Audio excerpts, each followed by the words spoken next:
American access প্রোগ্রামের অংশ হিসেবে আমি গিয়েছিলাম জিস্টে একটা পুনর্মিলনীতে। সেখানে খোকন ফকির সাহেবের একটা অসাধারণ পুঁথি শুনতে পেলাম। চলুন উপভোগ করা যায় সে পুঁথিটি। আমি শাহানুর সাহেব সাতকন্যার বাখান নামে একটা পুঁথি আছে, 400 বছর আগের লেখা। সেই পুঁথি থেকে একটা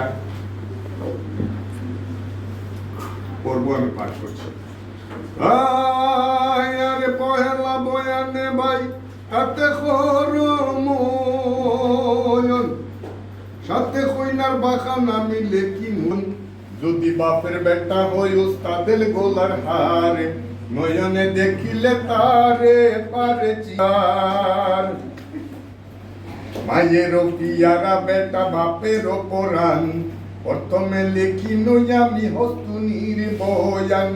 হস্তুনি যেই নারী যেমন চলে হস্তি, দ্বন্দ্ব মাইয়া ফাটে বেটি এই তারে গতি। স্বামীর সনে বিবাদ করি পুষাইল রজনী, স্বামীরে তাতে খাটি লহু করেছে পানি। লহু শুকাই গুস্ত শুকাই চামড়া হইল দড়ি, আরে হস্তে লাঠি লইয়া মরদ ফিরে বাড়ি বাড়ি। ধন্যবাদ।